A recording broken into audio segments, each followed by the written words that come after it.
ಮಂಜರಿ ಏನೇ ಗೋದಾವರಿ? ಗೋದಾವರಿ ಹೌದು. ಅದ್ಯಾಕೆ ಗಾಂಧಾರಿ ಅಂತ ನಾನು ಯಾವತ್ತಾದ್ರೂ ಕರೆದದುಂಟ? ಗೋದಾವರಿ ಅದೆಷ್ಟೇ ನೀನು ಪವಿತ್ರಳಾಗಬೇಕು ಅಂತೇಳಿ ಬಾಲ್ಯದಿದ್ರೆ ಗೋದಾವರಿ ಅಂತ ನಾನು ಕರೀತಿದ್ದಲ್ವೇ? ಮಂಜರಿ ಓ ಏನೇ ನೀನು ಏನಮ್ಮ? ಇತ್ತೀಚೆಗೆ ನನ್ನ ಬಳಿಯಲ್ಲಿ ಇರುವುದಿಲ್ಲ ನೀನು. ಇಲ್ಲ. ಮಾತಾಡ್ಬೇಕಿರಂತ ಮನಸ್ಸಿದ್ರು ನೀನು ಮಾತ್ರ ಸಿಗುವುದಿಲ್ಲ. ಹೌದು. ಯಾವ ಸ್ಥಿತಿಯಲ್ಲಿ ನಾನಿದ್ದೇನೆ ಎನ್ನುವುದನ್ನು ನೀನು ತಿಳಿದವಳು. ಗೊತ್ತು. ಈಗ ಯಾರಾದ್ರೂ ಬಳಿಯಲ್ಲಿ ಇರಬೇಕು ಅಂತ ಬಯಕೆ ನನಗೆ. ನನ್ನ ಅಂತರಂಗವನ್ನು ಅರ್ಥವಿಸಿಕೊಂಡವಳು ನೀನು, ಆತ್ಮೀಯಳು ನೀನು, ನನ್ನೆಲ್ಲ ವಿಚಾರವನ್ನು ತಿಳಿದವಳು. ನೀನಾದ್ರೂ ಇರ್ತೀಯ ಅಂತ ಭಾವಿಸಿಕೊಂಡ್ರೆ ನೀನ್ ಎಲ್ಲಿಗೆ ಹೋಗುವುದೇ? ಈಗ ನಾನು ಇಲ್ಲ ಅಂತ ಹೇಳಿದ್ರೆ ಎಲ್ಲಾದ್ರೂ ಹೋಗಿದ್ದೇನೆ ಎಂಬ ಅರ್ಥ ಅಲ್ವೇ? ಯಾರಿಗ್ ಗೊತ್ತು? ಎಲ್ಲಾದ್ರೂ ಹೋಗಿದ್ದೇನೆ ಎಂಬ ಅರ್ಥ ಇದ್ದೆ, ಯಾವ್ದಾದ್ರು ವಿಷಯ ತರ್ತೇನೆ ಎಂಬ ಅರ್ಥ ಅಲ್ವೇ? ನಿನಗೂ ನಾನು ಅರ್ಥ ಹೇಳ್ಕೊಡ್ಬೇಕಾಯ್ತಲ್ಲ. ಏನೇ ಅದು? ಏನು ಎಲ್ಲಿ ಹೋದದ್ದು ನೀನು? ಗೋದಾವರಿ ಸರಿ ಏನೇ ಮೆಲ್ಲ ಬಾ. ಹೇಳು. ನಗನಗ್ತಾ ಇದೆಯಲ್ವೇ? ಯಾರಿಗೆ ಸಂತೋಷ ಆಗದೆ ಇರ್ತದೆ ಹೇಳು? ಮೇಲಿಂದ ಮೇಲೆ ಎಷ್ಟು ಚಂದ ನಗಾಡ್ತಾ ಇದ್ದೀನಿ ನೀನು. ಎಂತದ್ದು ಮೇಲಿನ ಮೇಲೆ? ಹಾಗಲ್ಲ ಕಣೆ, ಎಷ್ಟೋ ವರ್ಷದಿಂದ ನಿನ್ನ ಅಪ್ಪ ನನ್ನನ್ನು ಇಟ್ಕೊಂಡಿದ್ದ. ಹೇಳ್ಬೇಡ್ರಿ, ಅರ್ಥ ಅನರ್ಥ ಆಗ್ತದೆ. ಸಣ್ಣ ಮಗು ಯಾರಾದ್ರೂ ಕೇಳಿಸಿಕೊಂಡು ನನ್ನ ಅಪ್ಪನ ಬಗ್ಗೆ ಏನ್ ತಿಳಿದುಕೊಳ್ಳುವುದಿಲ್ಲ ಹೇಳು? ಏನು ಏನು ಅಂತ ಹೇಳಿದ್ರೆ ಆಶ್ರಯವನ್ನು ಯಾಚಿಸಿ ಬಂದವಳು ನಿನಗೆ ಆಶ್ರಯವನ್ನು ಕೊಟ್ಟು ಇರಿಸಿಕೊಂಡದ್ದು ನಿನ್ನ. ಹೌದೌದು. ನೀನು ಸಣ್ಣವಳಿರುವಾಗ ನಿನ್ನ ಅಪ್ಪನನ್ನ ಇಟ್ಕೊಂಡಿದ್ದ. ನೀನು ಮದುವೆಯಾಗಿ ಬಂದ ನಂತರ ನಿನ್ನ ಗಂಡ ಇಟ್ಕೊಂಡಿದ್ದಾನೆ. ಇರಿಸಿಕೊಂಡದ್ದು. ಹೌದೌದು. ನಿನ್ನ ಗಂಡನಿಗೆ ನಾನು ಎಲ್ಲಿ ಹೋಗೋದು ನಾನೇ ಬೇಕಲ್ವೇ? ಅಡಿಗೆ ಕೋಣೆಯಿಂದ ಹಿಡಿದು ಬಟ್ಟಲ ಮನೆಯಿಂದ ಹಿಡಿದು ಮಲ್ಗೋ ಕೋಣೆಯಲ್ಲರಿಗೆ ನಾನೇನು ನಿನ್ನ ಗಂಡನಿಗೆ? ನಿನ್ನ ಮೇಲೆ ನಂಬಿಕೆ ಅಷ್ಟು ಯಾವುದೇ ಆಕಾಂಕ್ಷೆಗಳಿಲ್ಲದವಳ ಅಂತ ನನ್ನನ್ನು ಇಟ್ಕೊಂಡಿದ್ದಾನೆ. ಮಂಜರಿ ಅಂತ ನನಗೆ ಹೆಸರಿಟ್ಟಿದ್ದು. ಆದ್ರೆ ಮನವೇ ಜರ್ಜರಿತವಾದಂತ ನನಗೆ ಆ ಹೆಸರು ಯಾಕಿಟ್ಟಿದ್ದಾರೋ ಯಾರಿಟ್ಟಿದ್ದಾರೋ ಗೊತ್ತಿಲ್ಲ. ಅಂತೂ ನಿಮ್ಮ ಮನೆಯ ಅನ್ನದ ಋಣ ಇತ್ತು, ಇಷ್ಟು ವರ್ಷ ದುಡಿತಾ ಇದ್ದೆ ನಾನು. ಏನಾದ್ರೂ ತೊಂದರೆ ಇದೆಯೇ ಈಗ? ಇಲ್ಲಪ್ಪ, ನನಗೆ ಏನ್ ತೊಂದರೆ ಇಲ್ಲ. ಏನು ಬೇಕೆನ್ನುವ ಆಕಾಂಕ್ಷೆಯೂ ನನಗಿಲ್ಲ. ಬಾಲ್ಯದಲ್ಲಿರುವಾಗಲೇ ಅನೇಕ ಪತಿವ್ರತೆಯರ ಕಥೆಯನ್ನು ನಿನಗೆ ನಾನು ಹೇಳ್ತಾ ಇದ್ದೆ ಅಲ್ವೇ? ಸತ್ಯ. ಆ ಕಥೆಯನ್ನು ಕೇಳ್ತಾ ಕೇಳ್ತಾ ನೀನು ದೊಡ್ಡವಳು ಆದವಳು. ಅವರಂತೆ ತಾನು ಬದುಕಬೇಕೆಂದು ಆಸೆ ಪಟ್ಟವಳು. ಗಂಡ ಕಟ್ಟಿದ ಮಾಂಗಲ್ಯಕ್ಕೆ ಎಷ್ಟು ಬೆಲೆ ಕೊಡಬೇಕು ಅಂತೇಳಿ ನಿನ್ನನ್ನು ನೋಡಿ ಬೇರೆ ಹೆಣ್ಮಕ್ಕಳು ಕಲಿಬೇಕಲ್ವೇ? ಅಂಜಲಿ, ಮದುವೆ ಪೂರ್ವದಲ್ಲಿ ಹೆಣ್ಣಾದವಳು ಅದೆಷ್ಟೋ ಕನಸನ್ನು ಕಾಣ್ತಾಳೆ. ನಾನು ಮದುವೆ ಆಗುವಂತ ವರ ರೂಪವಂತನಾಗಿರ್ಬೇಕು, ಗುಣವಂತನಾಗಿರ್ಬೇಕು, ವಿದ್ಯಾವಂತನಾಗಿರ್ಬೇಕು, ಶ್ರೀಮಂತನಾಗಿರ್ಬೇಕು, ಧೀಮಂತನಾಗಿರ್ಬೇಕು ಅಂತ ಬಯಸ್ತಾಳೆ. ಕುಲಗೋತ್ರ ಸಂಪನ್ನನಾಗಿರ್ಬೇಕಂತಲೇ ಆಸೆ ಪಡ್ತಾಳೆ. ಬಯಸಿದವರಿಗೆಲ್ಲ ಅಂತ ಹುಡುಗನೇ ಸಿಗುವುದಕ್ಕೆ ಸಾಧ್ಯವೇ ಹೇಳಿ? ಹೌದು ಮಗ. ಸಾವಿರಾರು ವೇದಶಾಸ್ತ್ರಗಳ ಮುಂದೆ, ಸಾವಿರಾರು ಜನಗಳ ಮುಂದೆ ಅಗ್ನಿ ಸಾಕ್ಷಿಯಾಗಿ ಕಟ್ಟಿದಂತ ತಾಲಿಗೆ ಎಷ್ಟು ಬೆಲೆ ಕೊಡಬೇಕಂತೇಳಿ ನಿನ್ನ ನೋಡಿ ಕಲಿಬೇಕಂತ ಹೇಳ್ತಾ ಅದಕ್ಕೆ ಬೇಕಾಗಿ ಹೆಣ್ಣು ತನ್ನ ಬದುಕಿನಲ್ಲಿ ಬಂದ ಭವನೆಗಳನ್ನು ಅನುಭವಿಸುತ್ತಾ ಮೇಣದ ಬತ್ತಿಯಂತೆ ತಾನು ಉರಿದು ಲೋಕಕ್ಕೆ ಬೆಳಕು ಕೊಡುವವಳು ಹೆಣ್ಣು. ಆದ್ದರಿಂದ ಅವಳನ್ನು ಮಾತೆ ಅಂತ ಕರೆದವರು ಹೇಳ್ತಾರೆ. ನನ್ನ ಬದುಕಿಗೆ ಸರ್ವನಾಶವಾಗಿ ಹೋಯಿತು, ಬಹಳ ಪುಟವೇ ಬರಡಾಗಿ ಹೋಯಿತು ಅಂತ ಭಾವಿಸಿಕೊಂಡಿರುವಾಗ ಪತಿಗಿಲ್ಲದ ಸೌಭಾಗ್ಯ ನನಗೂ ಬೇಡ ಅಂತ ಕಣ್ಣಿಗೆ ಪಟ್ಟಿಯನ್ನು ಕಟ್ಟಿಕೊಂಡವಳು ನಾನು. ಹೌದಮ್ಮ. ಆದ್ರೆ ದೇವರ ಅನುಗ್ರಹವನ್ನು ನೋಡಿದ್ದೇನೆ. ನೀನು ಬಯಸಿದ್ದು ಯಾವುದು ಸಿಗಲಿಲ್ಲ, ಆದ್ರೂ ಸಂತೋಷ ಪಡ್ತಾ ಇದೆಯಾ? ಲೋಕದಲ್ಲಿ ಇರುವುದು ಹಾಗೆಲ್ಲ ಮಗ. ಎಲೆಯ ಮೇಲೆ ಇಬ್ಬನಿ ಕೂತಿರ್ತದೆ.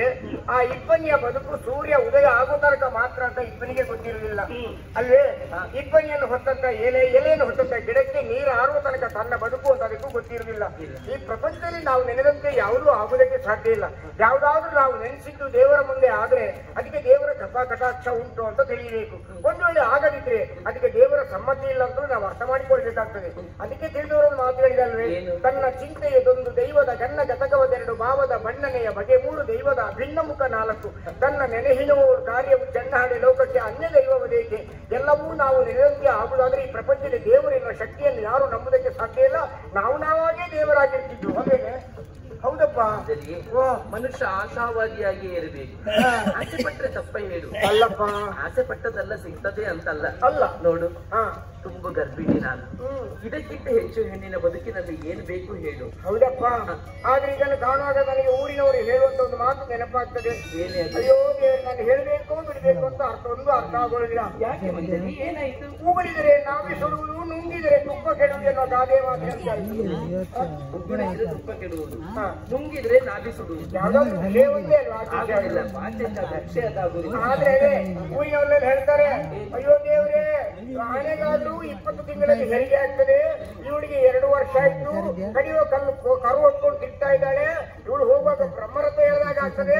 ಯಾವಾಗ ಹೇಳ್ತಾಳೋ ಏನು ಹೇಳ್ತಾಳೋ ದೇವರಿಗೆ ಗೊತ್ತು ದೇವ್ರೆ ಅಂತ ನೋಡು ಈಗ ಹೊತ್ತದ್ದು ಯಾರು ನೀನು ಅವರಿಗೆ ಏನು ಬಾಧೆ ಅದೊಂದು ವರ್ಗದವರಿದ್ದಾರೆ ಆಡಿಕೊಳ್ಳುವುದಕ್ಕೆ ಒಂದು ವರ್ಗ ಇದೆ ಆಡಿದವರದೆಲ್ಲ ಬರಲಿಕ್ಕಾಗ್ತದೆ ಹೇಳಿ ಸಾಧ್ಯ ಇಲ್ಲ.